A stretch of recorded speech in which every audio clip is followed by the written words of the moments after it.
Welcome to the Biz Coach Show. In every episode, we share information and advice for small business owners, small business leaders, startups, and entrepreneurs preparing to launch their business. Our mission is to give entrepreneurs the edge they need to succeed. If you're in need of business coaching, head over to mybizcoaches.co and book your free coaching consultation today.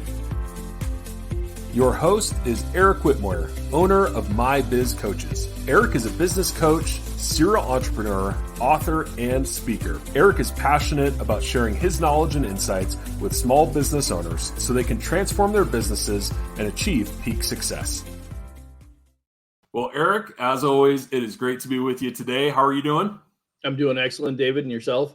I'm doing pretty good. Yeah, thanks for asking. Appreciate it. So, well, hey, we got another fun show. We did one of these, 2-3 weeks ago, I think, one of these unscripted episodes and got some positive feedback on it. So I thought we'd try it again today. And if you want information, right, tips, advice for small business, if that appeals to you, make sure you subscribe. And if you like this format, definitely let us know. Send us a note, leave a comment, and we always appreciate the feedback and engaging with our community. So, Eric, we're talking time management. As you and I were preparing for our conversation today, this is something that you and I are, of course, passionate about, and we've done some presenting on. You actually reference a lot of these techniques in your book as well around goal setting. So I know something that you live, eat, and breathe, and also coach and work with people on as well. So I'm sure you've got some good information. If we have enough time to get through it all, right? We manage our time today. So, but let's maybe start with, I guess maybe the very beginning is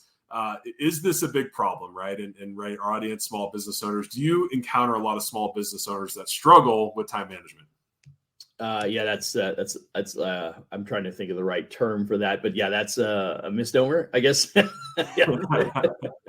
is absolutely a major problem. I mean, it creeps into my business on a regular basis, right? So a simple sample size. I'm on what we call a network mastermind group. And last week, literally 2 weeks ago, I was in the group, and I mentioned a topic. I said, if you know of anybody who's trying to juggle the balance, having a business and their personal obligations, and they're struggling with all the day-to-day responsibilities of running a business while being a parent and being a spouse and whatever other obligations we have in our lives. Then I'd be happy to talk to them, because that's one of the things we spend time on with our clients. And everybody in the room, with their head down, was kind of like, yeah, I'm in that group. Right. Right. Yeah. It was, and literally everybody in the room said, yes, I could use some help with that. So, I mean, that's small sample of 11 people, but everybody at the table said yes. So I'm guessing, generally speaking, most everybody who's self-employed would say that. I know that as an executive, over the years in the wireless industry, I certainly struggled with it early on when I was younger. I think the one thing that's different about when you have an established role within an organization, and you have clearly defined expectations, or at least relatively well-defined expectations, it makes it easier. Because I definitely would say the latter half of my career, I was able to control my time substantially better than I have been able to do as a business owner. And I think a lot of that has to do with the fact that as a small business owner, there's so many things that need to be done all the time, and you don't necessarily have all the resources. Right. You had when you worked at a bigger company with other, other people to help. And so consequently, it tends to affect your ability to get to delegate and do some of the things that when you were working for a company and you had those resources, it was easier to balance those things out. And I think that's a factor that when you become self-employed, having been, and if you never had that experience, and you start a business and you've been an entrepreneur your whole life, you don't even know what you're missing, because you have no idea what it looks like to have an organized, structure. But so anyway, I think there's a lot of people that struggle with it on a regular basis. I know that was one of the big things that we used to coach our employees on. Yeah. Right. The top producing salespeople typically had better time management skills generally than the vast majority of everybody else. Anybody who is in a sales director role, yourself as a director, those who had better time management skills, had better life balance, and consequently performed better and didn't seem to be under duress all the time and missing deadlines and things like that. And those who didn't were the ones that were constantly having those challenging conversations with and having to discuss whether or not this is the right fit for them because they can't seem to adapt. Yeah.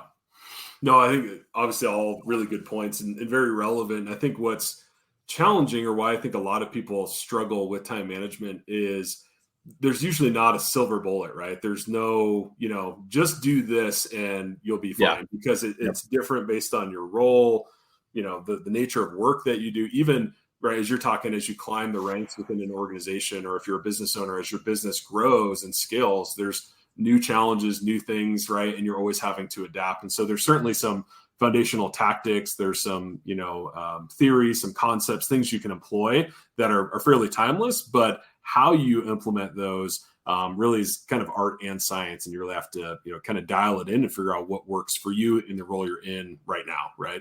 Yeah. And that's exactly what I was just going to say, because to your point, it is what works for you in your current environment, because what worked in my previous environment doesn't necessarily work the same. Well, there's a handful of things that I've been able to transfer over, but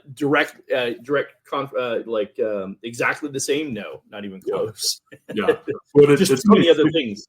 Yeah. And you see that delineation. I mean, even sometimes technologically, right? Because there's some people that are amazing at time management and it's all paper, physical planner, notebook. Right. I've seen people that are great. It's just a legal pad. That's all they use. And somehow it works just fine. And then you have other people that, if it's not, a push notification on their phone, a reminder, a digital calendar, they're completely lost, right? And so it's finding not even the strategy, but even sometimes even the technology or the tool that is going to help you achieve it.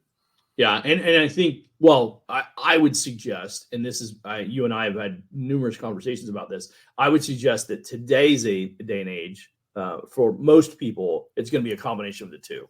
Yeah. Because to your point earlier, there's tried and true strategies and concepts that really help. For instance, recognition, reminding yourself of certain things. Yeah. What's the when you write things down, the likelihood of remembering certain things is substantially higher. I don't remember this. Yeah. You probably know it better than I do, but and so I've always been a proponent of writing things down. Yep. And as you know, I journaled for a better part of my career. Yeah. And I would, I will tell you, literally, you can see them. They're right down there. Those are years worth of journals. That's 2 shelves deep, and I have 2 more shelves in another cabinet on the other side of the room. And those are probably the last couple of years that I was with our previous company. And that was I wrote everything in the journal and I kept track of it. But I recently moved to the Remarkable, as we've talked about. Right. Little plug there. We should get a. So we should get them as a sponsor. But I recently got the Remarkable, and I will tell you immediately, one, because the handwriting recognition is solid. I mean, it is exceptional. But more importantly, I can actually title and categorize and tag all those notes. So that I'm not flipping through pages to find what I want. But I have the added advantage of handwriting those things down and getting it into muscle memory. So ironically, it's a pretty useful tool. But as it relates to time management, one of the things I've been good about is keeping things in my head. And I've always had that added advantage. But when I wrote it down, then it committed it to memory even more so. So it's, again, it's those tools, talking about those tools, what works for you. And this is a tool I've been looking for years. Yeah. And just finally bit the bullet and went ahead and got one. So, yeah, no, I think, and I know you and I both, our approach on this is very similar. So I'm sure this will resonate with you, but when most people say time management, what they really mean is priority management, right? And prioritization. And they often conflate the two, but I think what you're talking about is almost a step before prioritization, which is you have to capture everything that comes into your world, right? To even know what your priorities are. And that's where people, even that first step gets missed because, they don't see an email, they're not organized, right? And there's other things that kind of factor into time management you wouldn't normally think of. But one of them is just, capturing it down on a piece of paper, keeping a running list of to-dos or, follow up, right? Those little things actually allow you to be more effective in the long run and manage your time and priorities more effectively. But really that capture component you're talking about is almost as vital as knowing what to prioritize and when to work on it. Absolutely. And I would even go one step further to your point in the end of my book, in Success with Goals. What I specifically said was, okay, now I've given you the 10 steps how to successfully put your goals together. Yeah. Now what you need to do is break this down into what are the necessary steps that you need to do over the next 1 year, 9 months, 6 months, 3 months, 1 month, 1 week, right? And then what do I need to do today? Yeah. And those what we refer to as the rule of 5, those 5 things that you need to do today to move you towards that is what you put in your daily activity tracker, whatever that is, whatever your tool is, whether it's that legal pad that I'm using, or it's my journal, or it's my Remarkable, or it's my phone where I put in my daily reminders, whatever it is. But that's where I put those 5 things that I do every day. And those are, to your point, the priorities that I'm focused on. Right. Yeah. Because it is not about getting everything done. And I've read that in a number of time management books, and we put it in all our time management presentations. It's not getting everything done. It's getting the most important things done first. Right. Yep. When you get the most important things done first, then you typically you're in a position where you're leading with the what I want to say, you're proactively making decisions as opposed to reactively making decisions, which is, right. As we get into the time management component, that's one of the biggest setbacks is when you wait till the last minute and you're forced to make less than desirable decisions, as opposed to proactively deciding this is what I'm going to do and allocating time for it accordingly when it makes sense for me, as opposed to I don't have a choice. I'm pulling an all-nighter because I have to, prepare for this event that I didn't prepare for. Yeah. No, you're totally right. And I think, what comes to mind as you're saying that is it's the old trap of busy versus productive, right? And I know that's something we both talk about is, I've been there. I know you've been there where it's like, man, I was super busy today. I was doing this, and you look back and you're like, I didn't get any closer toward my goals. I didn't, do the things that were most important. Like I was really busy. I got a lot of stuff done. It wasn't the stuff that mattered. And that's really a trap that people fall into. And when people are saying, I wish I had more time, or I wish I managed my time better, it's, you got to focus on the right things. You need to identify what those things are, which is covered in your book, which you probably put a link to your book. We keep talking about it, and we've never done an episode diving into your book. So we should probably do that too. We put it in the intro, but we should probably dive a little deeper into goals and some of that on a future episode. So I'll make a note of that, and we'll schedule that. But yeah, no, that's I think something that's important, right? Is what are the actions that are taking you closer to your goal? And I think as a business owner, so much more important, because there are so many other things, so many fires that you have to deal with, and so many little things that happen, and you wear so many different hats that it becomes even more imperative that you have that focus so you can be productive and not just busy. Yeah. And the as you're even saying that, and I'm thinking through like some of the key things that I was able to accomplish while I was an executive with that previous company. For instance, I had a period of time where I'd lost like 60 pounds, if you remember. I do. Yeah. In 2012. Yeah. And so I lost 60 pounds. So I was working out literally 6 days a week, sometimes 7 days a week, at least some version of cardio or something like that. But I was doing that. That was taking easily 60 to 90 minutes a day. In addition to that, it was at the same time I was actually writing a book. And so I was actually typically about 90 minutes a day. So for me to be able to get both 90 minutes of workout time and 90 minutes of writing in the book while holding down my full-time job, and often having a side business project on the side. Right. My day started at 4:00. And you probably remember for about 2 years straight, I got up every day at 4:00. I do. To get up and start my routine of writing in the book. And so I would do that for at least 60 to as much as 90, sometimes 2 hours. And then from there, I go do my workout. And then from there, I go shower, get ready, and then go do my day job. Yeah. Right. And then, so just to give people some perspective, even in my day job, because we did retail, my primary focus was in the stores, visiting locations. And so while I'm in the stores, I'm not following up on email. So I would take an hour in the morning and do all my email that needed to be done. And then I didn't go back to it outside of using it from my phone, maybe when I was not inundated with other responsibilities. But I only checked my email once a day. And I specifically had a reminder on there telling people, don't expect me to follow up with you on an email. If you need me, call me or text me. Yeah. Yeah. Right. And, the whole point is that by allocating my time for those specific tasks and responsibilities, I was chunking things into certain categories. And then I only did it during that period of time. I didn't try and do it the rest of the day. And that allowed me to allocate the appropriate time for the other things that were, in my eyes, more important.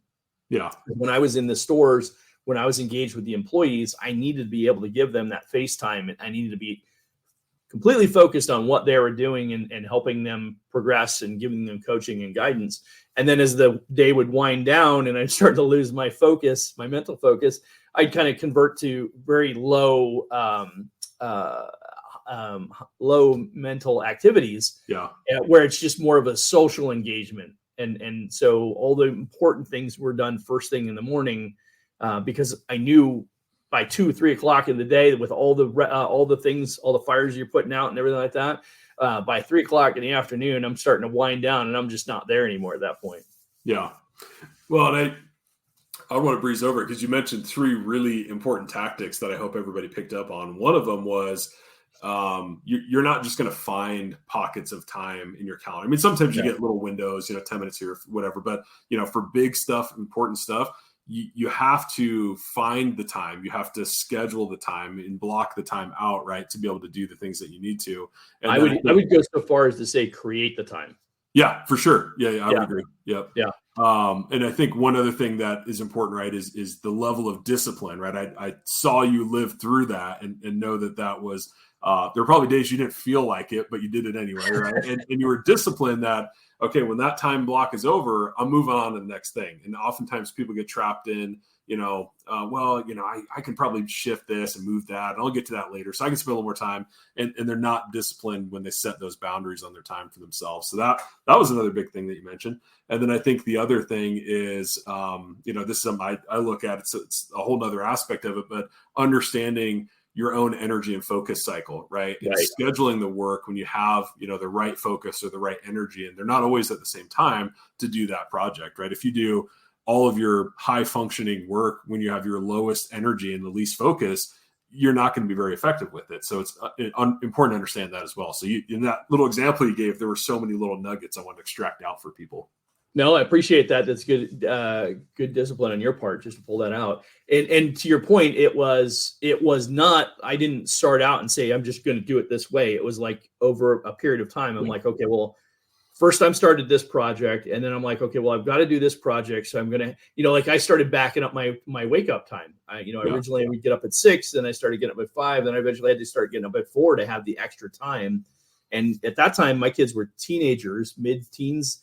And so they were still in the house. And as soon as they got up, by the time they got up at 7:30 in the morning or whatever to do what they needed to do, the house is bustling now. The wife's up, the kids are up, there's other things going on in the house. And if I haven't done those activities that I don't want to be interrupted, there's no way it gets done. Right. Yeah. Right. And I think I think it's another thing that people have a tendency to forget is that time management is getting the priorities done first. And often you have to be really protective of that time. If these are big projects for you, important projects for you, you really need to protect that time, and you got to do it when nobody else is around.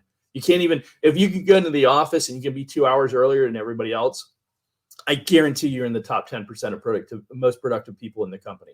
Yeah. Because nobody there to interrupt you. Yeah. Right. And so if you work in an office environment, which not many people do that anymore, but if you do, so if you work from home, you have the same challenge. You just have different people pulling for your time, right? It's the wife and the kids and whatever your situation is, but you have other obligations. And that's actually part of the challenge too, is how you have to protect your time. And it's, I hear it all the time now. And the older I get, the more it resonates with me. Time is the one asset you can't get back. Right. Right. And so, money comes and it goes, but time, it just keeps ticking out. And you have a bank, and the bank is only so long. You have 1,440 minutes every day to get the most value you can out of every day.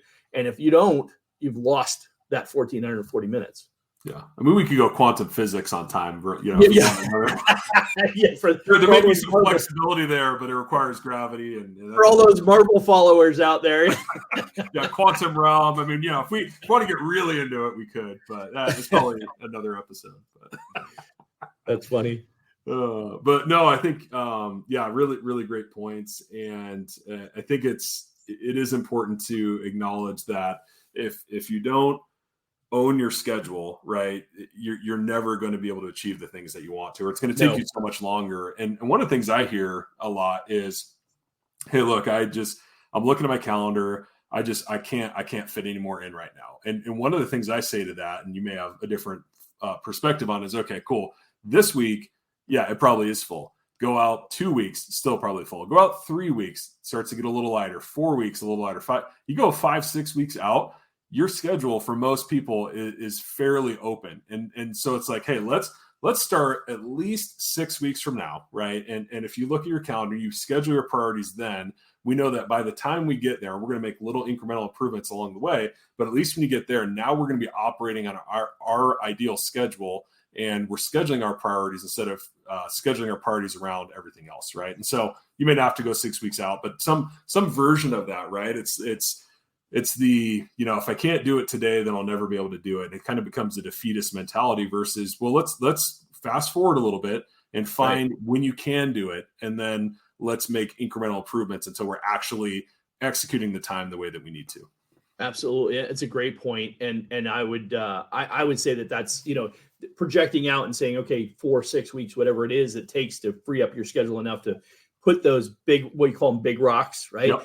The big rocks, the big responsibilities, the big obligations, putting those into your calendar and then planning them. Like my most favorite tool. I mean, it's funny because I know over the years we've had people, they've challenged us and we're like, you should use a Google Calendar. You should use this calendar, whatever, right? At the end of the day, use a calendar. That's my first point, right? But I was so adept with Outlook as my calendar because that's predominantly what we used my entire career. Yeah. But everything got planned in my calendar, including my quality time with my wife, quality time with the kids, because then I blocked that time out. Right. And in my head, that logically, that just makes it, and yes, I'm a logical person, so it makes more sense to me, but it's like, okay, this is my time for this, and this is blocked out in my head. And yeah, you push it from time to time, like you said, but the key is the discipline to make that transition. But it also allowed me to, okay, because I got all my work done when I'm with the family, I'm not thinking about what I should have been doing at work. Right. Yep. Right. And when I'm at work, I'm not thinking about how I let my family down because I wasn't there with them when I spent the weekend with them because I was so worried and focused on work. Yeah. Right. I did. And I've always had a discipline of being up probably 2 hours before anybody else in the house at minimum, just so even when we were on vacation, I could knock out an hour or two worth of work because I never really had just a job. I always had a job that required me to have a lot of responsibility. But in addition to that, as you know, I often had a lot of side businesses. I mean, I've had 14 different businesses over 30 years, many of them for multiple years, while having a full-time job. So to manage all of that, you need to carve out that time and make sure that those things are getting done. And I would openly admit that I still never probably did them as well as I would have liked. But I can imagine how poorly it would have been done if I wasn't as disciplined with my time management. Yeah. And I think there's such an important lesson in that of you may never be as perfect as time management as you want, but you can always be better than you are. And I think that's true of so many things. It's almost a mantra that have. It's like, you're never gonna be perfect, but you can always be better. Right. And that's so true of time management. It's like, if you're always finding ways to get a little bit more done, and we talked delegation a couple weeks ago, but right. So delegate stuff. So that's another way to get more done, but always looking for, how can I maximize the time that I'm doing on the things that give me the best return? And that's just an approach to life and business that just makes sense, right?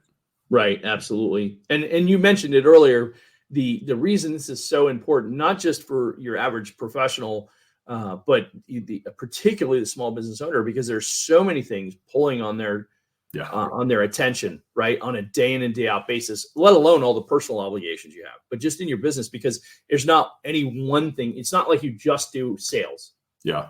It's not like you're just the accountant. It's not like you're literally you're overseeing all of these functions and trying to tie them all together. And if you have employees, you're kind of making sure that they're all engaging, at the right levels and everything like that. So there's so many things that you're touching on a regular basis that if you're not good at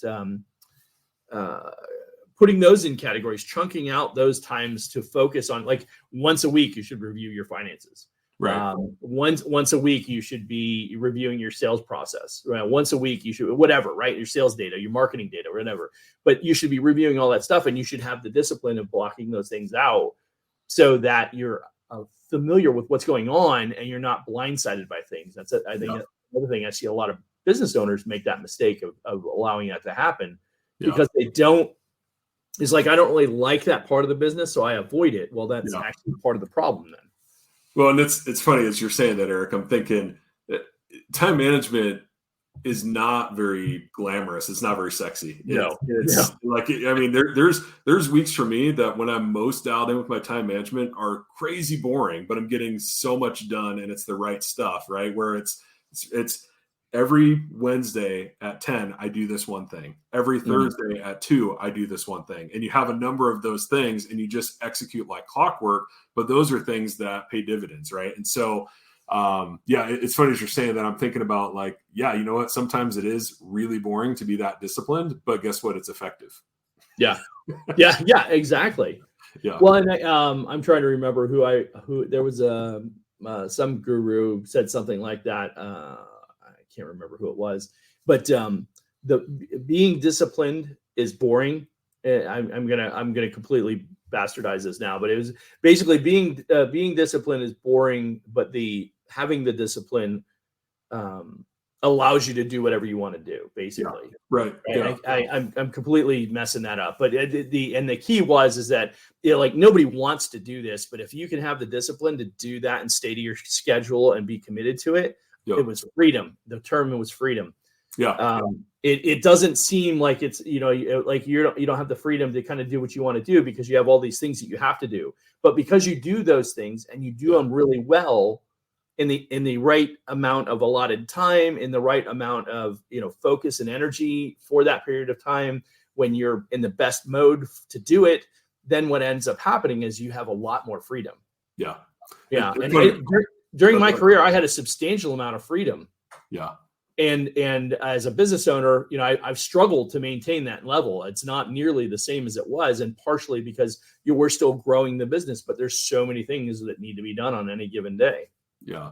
No, it's as you say that, I'm thinking about parenting. So with Liam, as you know, right, he's 10 right now, and we're working through the discipline on certain things, chores and schoolwork, and sure. in my mind, right, when I'm trying to get him to understand as lovingly as possible is if you do the things you need to do now, right, later you can do the things you want to do. If you get the things that need to be done first, then they're not hanging over your head, and you have the things that you want to do are more enjoyable later in the day. And it's a difficult lesson for kids, but now I'm thinking, man, that's an applicable lesson for adults, business owners, right?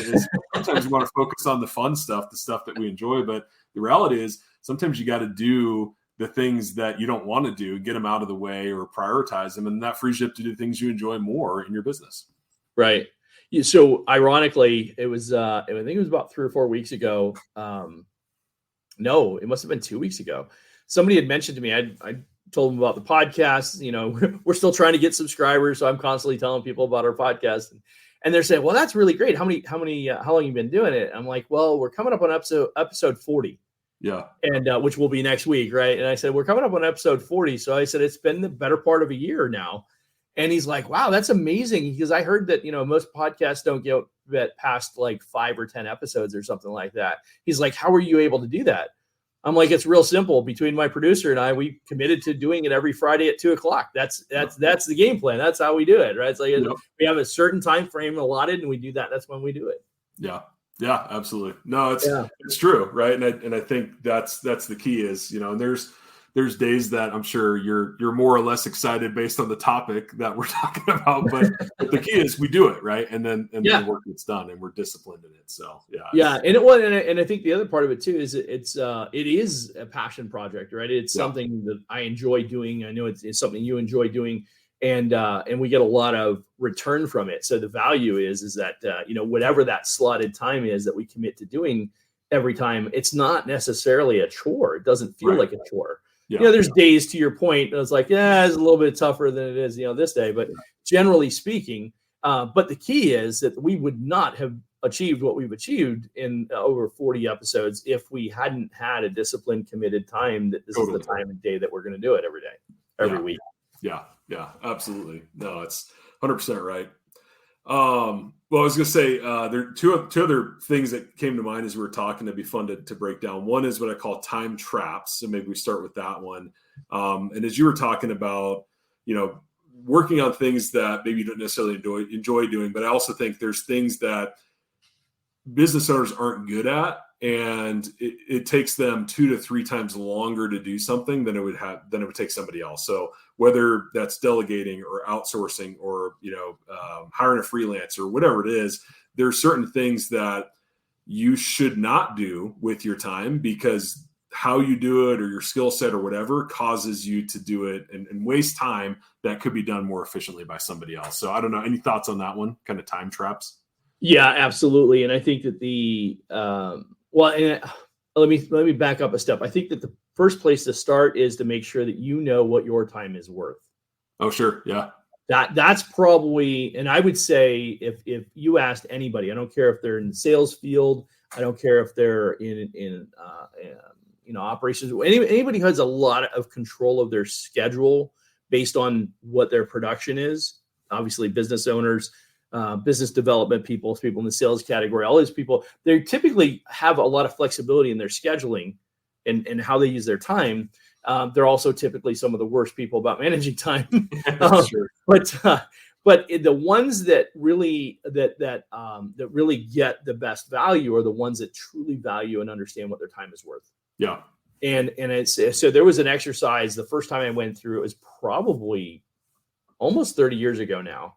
It was an Earl Nightingale program, and he actually went through the exercise. And he's like, what do you make an hour? And he had you break it down, and he says, okay, if you make so much money an hour, then this is what your time is worth.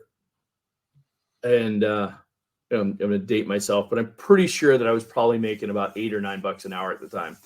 You already did with Nightingale, just so you know. Earl Nightingale, yeah. But the point of the exercise was to say, okay, well, if you were now, the other thing we know about our time is we typically only are doing what we get the most return on value of about a third of the time.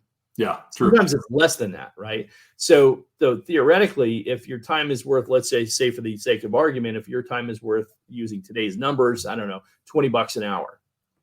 Well, if you can know that what you do is worth $20 an hour, but when you do what you're paid to do, particularly, again, we're talking about sales or something like that. If you know that your commissions and your sales and everything like that are really, let's say $50 an hour. Yeah. $50 an hour times 2,000 hours a year is $100,000 income, right? So you want to make $100,000, real simple. Do something that pays you $50 an hour. Yeah. Now people are like, well, how do you do that? Well, find a product that you sell that you get $150 in commission for every time you sell it.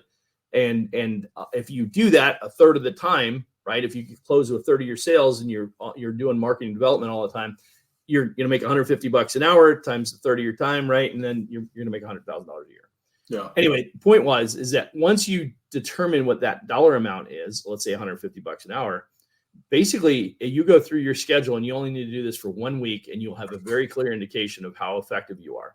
But you do this for 1 week, you track everything that you do in 15-minute increments for literally 7 days, including the weekend. At the end of the week, you add up all the time that you were actually producing at a rate that would qualify you to get $150 an hour, meaning you were doing sales activity. Yep. Right. And then you back into that and you say, okay, well, so I'm only doing my sales activity 10 hours a week, 12 hours a week, 15 hours, whatever the number is. Yeah. Right. But the point is that now you look at it and say, okay, during this time to this time for this 1 hour, I was doing, I don't know, personal things, showering, shaving, using the restroom, brushing my teeth, whatever. I was like, none of that was worth $150 an hour. Yeah. Right. And then I was pulling weeds in my yard, and then I was changing oil in my car, and then I was doing this. And I'm like, wait a minute. For $150 an hour, and I was pulling weeds, could I have paid somebody to pull weeds for me? Right. Because that's the kicker. That's where a lot of people get caught up, particularly people who are ingrained with this idea. If you want it done right, do it yourself, or heaven forbid, they're like, I'm trying to save money, so I'm going to pay somebody else to do this. Well, if you knew that your time was worth $150 an hour when you're actively doing the thing that you're good at, why on God's green earth would you ever do anything that wouldn't produce you $150 an hour when you could pay somebody a fraction of that to do that task? Yeah. A good landscaper in Arizona, Phoenix particularly, goes for about, I don't know, $150 a month. Yeah.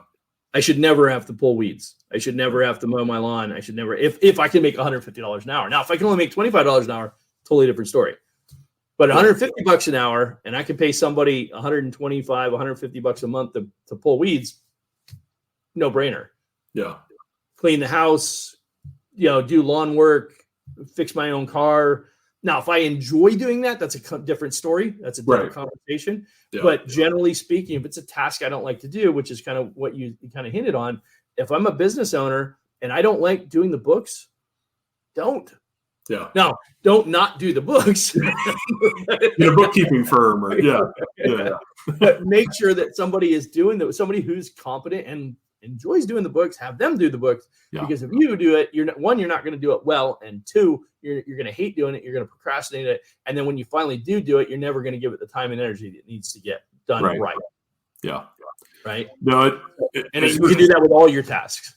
Yeah, as you were saying that, two things came to mind, and actually, I got to give you credit, Eric, because the first time I ever encountered this concept was I was probably 20, maybe 21, maybe I don't know if I was old enough to have a beer or not, but I remember you were doing a leadership development meeting, and you were breaking this down for people.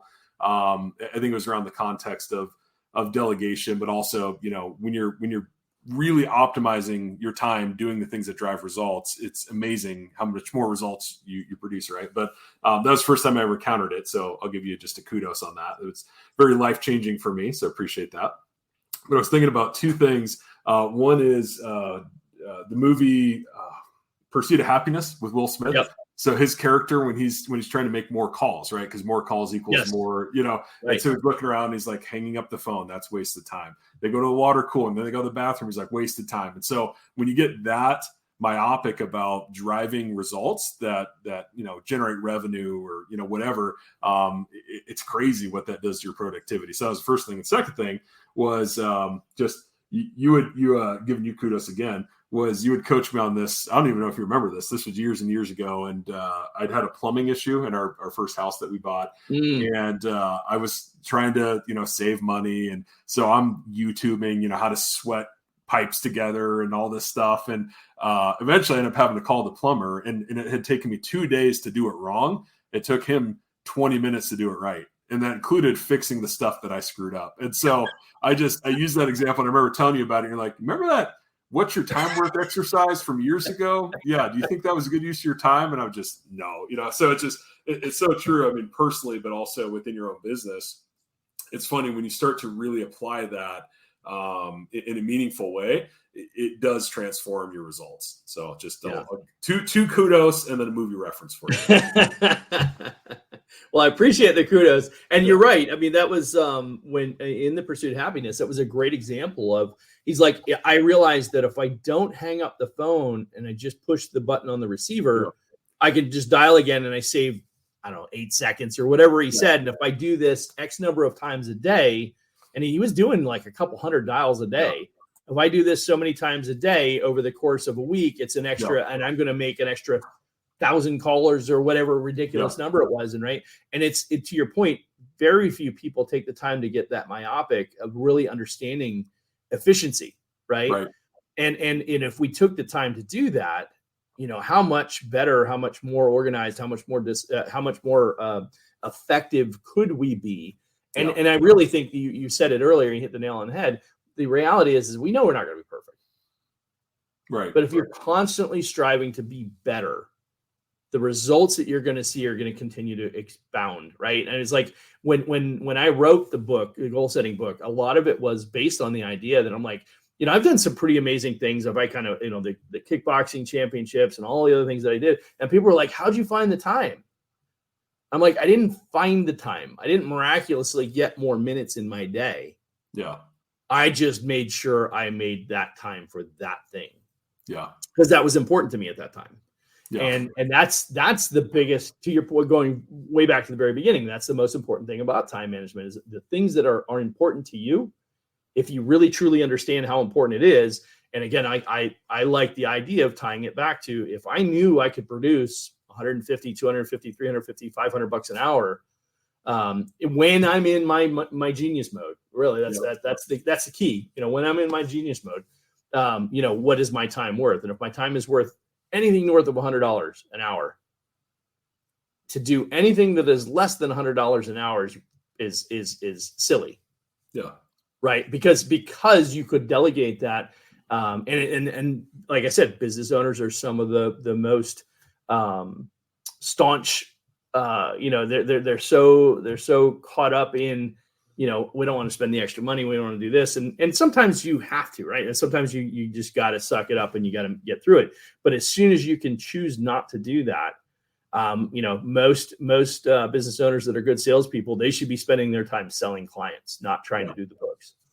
Well, and I think a good example of this, and I know you use kind of automated scheduling within your own business, but I think that's something that you and I talk to all sorts of business owners about, is how much time is wasted, doing phone-based scheduling and texting and emailing. And I mean, it's not only that, but you lose business, right? We talked a number of times about just the first person to call back, right? That's who's going to get the business. And so if somebody can go onto your site and book an appointment, and you don't have to take phone calls, and if you're going back to the plumber, right, if you had to stop and put the torch down and all that, and okay, I missed the call, I got to call them back, and they didn't answer because they moved to the next person. I mean, it's so inefficient versus I'm going to keep focused on what I'm doing with no interruptions and know that all that other stuff is happening, is being automated on the back end, and I just focus on what is actually driving my business results, right? Yeah, absolutely. And it's funny, on the when we first set up my calendar a couple of years ago, I was a little brash, but I put a phrase on there that said, if you're scheduling an appointment with me, we've determined that my time is worth $1,000 an hour, and so we ask that if you need to reschedule, just communicate that with us. Yeah, because I know what my time is worth, and what, I don't get people that cancel at the last minute. Right. Right. I don't have people cancel last minute. I don't have people take advantage of my schedule. If anything, I'm probably the bigger abuser of the scenario, because I'm trying to go from one place to the other, and I'm like, I'm spreading myself too thin as I'm still trying to grow the business, and I'll recognize that I'm like, oh, I scheduled this as a Zoom call. Actually, here's the disconnect. I let the system schedule the Zoom call, and I was physically in another location. So that's going to be tough to do while I'm driving. So, Eric, is this where we should talk about buffers between time blocks? Or? Yes, exactly. That's exactly what we need to talk about.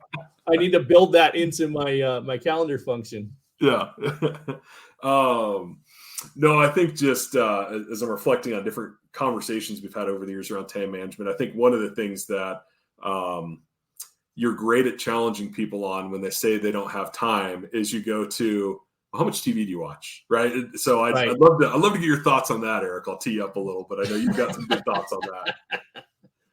Well, and I mean, it's TV could be one of them. I mean, how many different things do we do in a day that are mind sucks, that are literally worthless mind sucks that we do because we, don't have the discipline to break out of it. I'm no different. I have, I've been on a kick to play solitaire recently for whatever reason.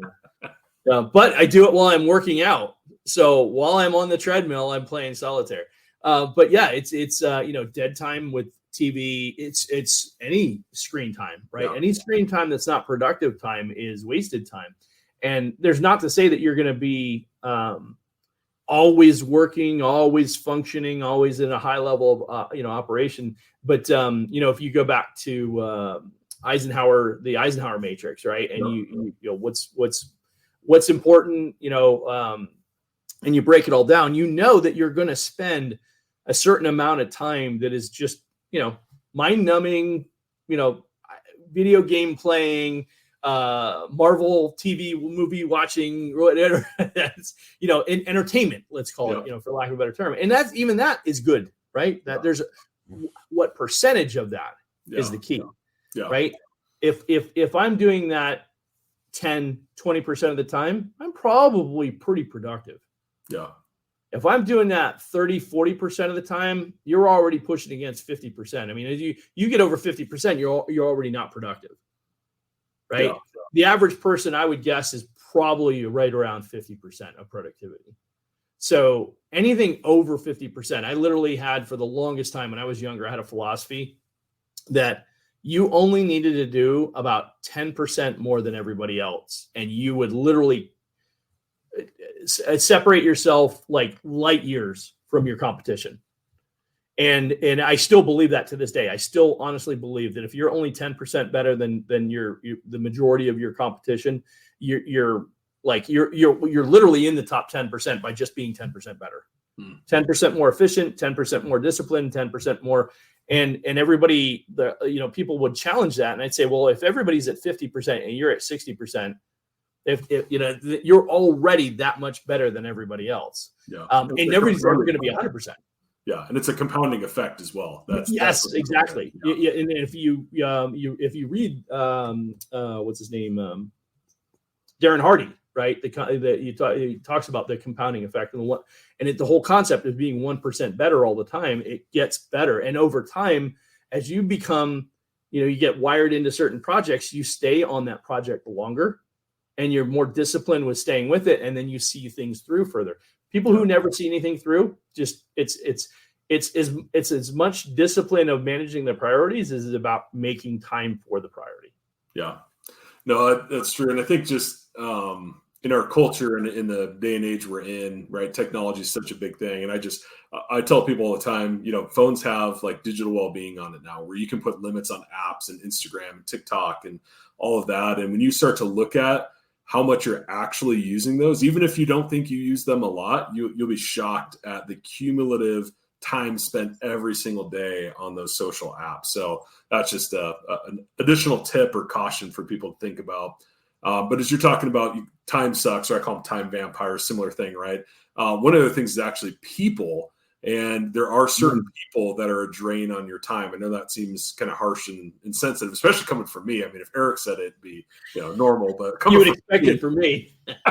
But coming from me, but there's people that it's going to be a long phone call or a lengthy interaction or those sorts of things. And so you have some options in those situations, right? You can limit those interactions. You can put boundaries on those interactions. You can have a frank conversation with them about, right? But it's important to acknowledge that you're occasionally thrown off course, not by technology, not by, bad scheduling, but by people that just suck your time, right? Whether it's distractions or they're just long-winded, right? So I think that's an important thing to talk about here. And there's a relational component of that can be difficult to manage. So just want to make sure people are aware of that and mindful of it. Yeah, it's a great point. And I would even I would just add the idea that there's not a role, whether you're a business owner or an executive or manager role, something like that. There's not a role that has a certain amount of responsibilities that somebody has a job that they want to be doing. And I don't care who it is or where you are. If you're ambitious, you want to get ahead, you need to be able to take on more responsibility. If you're going to take on more responsibility, one of the first things you're going to have to learn how to do is manage people. Yeah. Right. And we talked extensively about leadership versus management and all that fun stuff too. But, at the end of the day, having conversations with people is a necessary skill set to get good at. Yep. And more specifically to your point, there are people that they avoid being coached by being the person that constantly approaches you and asks questions, menial, silly, unnecessary questions just to derail the impending conversation that needs to take place. Absolutely. Yeah. Right. Yeah. And there are people that, they just, they don't, some people are intentional about it is what I meant to say. And then other people are unintentional. Right. And some people unaware, completely unaware. Yeah. Yeah. And so, but if you want to get ahead, you have to be able to recognize them. Now we're kind of talking about emotional intelligence, right? Yeah. You have to have the EQ to recognize that there are people, who those people are and how they carry themselves and, how they are disruptive or can be disruptive. And to your point, if you're trying to manage your time, you need to know who those people are, and you have to have a process for managing that. In that relationship, and it will require difficult conversations. It will require you to challenge people, right? And it's like for years there was a particular employee of mine that very personable, very outgoing, great guy. I loved him, but he had a tendency to tell a lot of stories all the time. Yeah. And he'd get off on these tangents and these stories. And one of the challenges was that as he did that, it was disruptive to the necessary coaching that needed to take place. Yeah. And he broke down the barrier of leader in his role and consequently made him too open. Yeah. To people. And so everything became a story or a conversation. There wasn't enough effective coaching going on, and built too many friendly relationships that made it hard to hold people accountable. Yeah. And consequently, as good as a leader he could have been, he wasn't as good as he should have been because he struggled with that. Yeah. Right. But yeah, that's a prime example. As I said, anybody who wants to get ahead, you have to be able to manage people, and managing people when it comes to time management, right? You have to make sure that you know who these people are, and then have a process to work through that and make sure that you have a solution to, cut somebody off if that's what's necessary to get your job done. And then that you also, and I think that this is the key to it, David, because like just what we talked about with tasks, it works with people as well. Sometimes I just need to sit down and just listen. Yeah. Yeah. I can't say I've got, 15 minutes, David, go. Sometimes I just need to sit down and listen to David. Yeah. And that might be an open dialogue for an hour, and I need to be a lot for that. But I can only do that if I'm disciplined with my time, so that when I get to that opportunity, I can fully engage in it and embrace it and allow myself to absorb everything that can come out of that conversation. Yeah, no, I totally agree. I mean, sometimes there is no better use of your time than investing in your people, right? Especially if your people are what's generating the bulk of your results. And that's difficult for new leaders. I know, you and I have worked with our fair share of, young managers, first-time managers, and getting them to understand, like, you need to spend time intentionally connecting, and you need to schedule it, going back to other things we've talked about, and make it a priority. Because, sure, there's some days you may not want to have that one-on-one, but you have to have that one-on-one, and you have to have it consistently to get the results that you want. So couldn't agree more. Absolutely. So, well, I know we're running long. You also brought up other topics that we'll probably do: emotional intelligence, feedback, coaching, kind of open Pandora's box there a little bit, but a lot of awesome topics coming up. But anything else on time management before we wrap up today, Eric?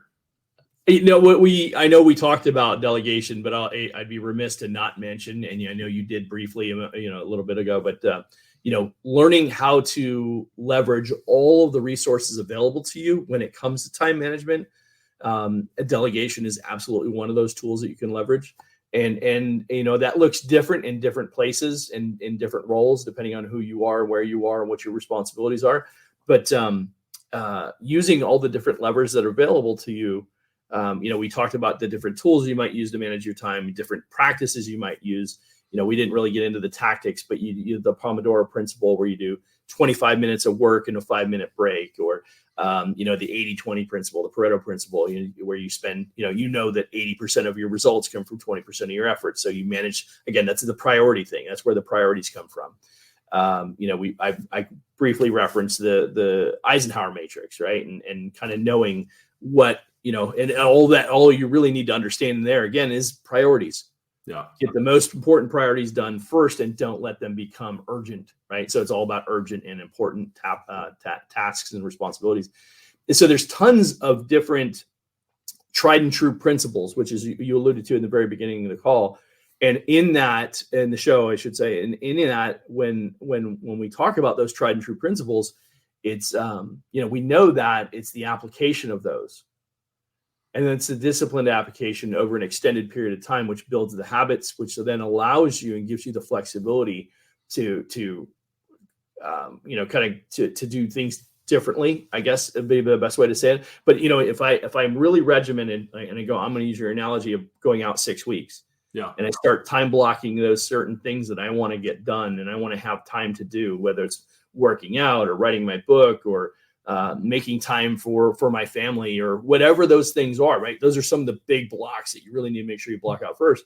Put those in those spots and then filling it in with the other things that you need to do. And then leaving yourself some time. And some of that is, like we talked about, some of the goof off time, right? There's block that in there too and make sure that that's accounted for. And then everything else just kind of fills in wherever it's supposed to fill in at. And, by doing that, you really control your destiny. You control the way that things get done.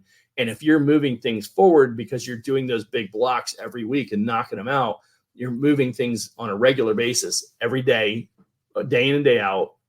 And I use the analogy all the time. If I just got 1% better every day for 365 days, theoretically, I'd be 365% better. So let's just assume that you're half that. Right. That's still almost a 2x from where you are right now. Like a double up, right? And more than a double up. So, how much better would your productivity be? How much better would your sales productivity be? How much better would your efficiencies be if you just paid that much attention to, what you're doing? Yeah. But most of us allow ourselves to get caught up in the nuances of our day-to-day lives. Whether you're a business owner or you're an employee, it doesn't matter. We get caught up in these nuances and then we excuse them away. Yeah. And that's probably the worst part of the whole thing is we excuse them away because, well, nobody has the time to do all this. Yeah. Everyone's busy. Yeah. Right. And that's true. Everyone is busy. The difference is the ones who get things done, the top 10%, the top 20%, they block that time out and they get those priorities done. Yeah. And that's probably the biggest takeaway in this whole thing is if you get the priorities done, the other stuff will have a tendency to get itself resolved. Yeah. I love it. Yeah, the only thing I'd toss in there, and I bring it up anytime I talk about time management, it's an old Chinese proverb, but it's stuck with me my whole career. And it's the best time to plant a tree was 20 years ago. The next best time is today, right? And I think that's that hopefully a wake-up call for people that, you can't change that maybe you've wasted time and have managed it poorly and haven't had priorities. You can't change it. You can't go backwards, right? But what you can do is you can make a commitment to do better today, right? You're 1% or more and start getting better every day. And you're not going to be exactly where you want to be, but a week, 2 weeks, 4 weeks, 6 weeks down the road, you can start putting all these things in practice and be that much better. But it doesn't happen unless you make the decision to start today. Yeah, that's a great point. And you'll be amazed in 6 months what it'll look like. Right? Totally. That's the key. It doesn't take long. It takes longer than a few days, but it doesn't take terribly long. A few weeks, even a few months. Yeah. And you can see some significant improvement. Yeah. You referenced Chinese proverbs. The last one I'll throw in there. I had it on my email signature for many years there. It was time is a created thing. No. It was it wasn't Sun Tzu. It was Confucius. Time is a created thing, right? Man created time, which means we determine how we spend our time, right? Time didn't exist. It was literally, was the sun, right? What we could accomplish before the sunset. We created time so that we could manage those increments, and consequently, we're in control of our time. So anybody who says anything other than that, they're misunderstand. Right, they have control of their time. They just need to take control, like you said, and execute on it. For sure. Well, good stuff, man. Great topic today. Fun going unscripted again. It's almost becoming my new favorite format, so we'll have to keep playing with it. But anything you want to share about My Biz Coaches? Anything new or exciting going on over there before we wrap up? Yeah, we're nothing new and exciting. I mean, we're continuing to grow. We're having lots of big progress. I know I know you and I are working on some marketing strategies, concepts, and we're excited about the next evolution of MyBiz Coaches. We've got some new coaches just recently joining us. Matter of fact, a couple of them are going to be sitting in on client sessions to get ready to hit the ground and get out there and engage with more clients. I've got another interview in a couple of weeks with a new coach opportunity. So excited to see the growth and do all the I was going to mention we had Andrew on the call a couple of weeks ago. He was in town with his wife. He and his wife. And my wife and I. We had dinner last night. Oh, awesome! And and we were talking about. He was telling this story about the sleep study business that they built and everything like that. And so we were kind of talking through that. But excited to engage with him again because we got some projects that we're talking about working on with him. Cool. No, that's awesome. So. Well, good stuff. This may be a little premature, Eric, but before we started recording, we were talking about maybe offering up a time management workshop. So I'd just say if you're interested in that, please let us know. Drop us a comment. We'd love to kind of gauge the interest in that, especially send us your email. We'll let you know if and when it goes live, but definitely let us know. Also, if you like the kind of content that Eric and I put together, Eric has an awesome newsletter. So head over to mybizcoaches.com. Make sure you sign up for that. Tons of great tips, tricks that he sends out on a weekly basis. It's a really good article. So definitely check that out. And why not set up a free conversation with him or one of his coaches while you're there on the website too. Awesome. Appreciate that. Well, hey, Eric, it's been a blast. We will talk to you on our next episode. And for those watching, don't forget to subscribe. Awesome. Thanks. Bye.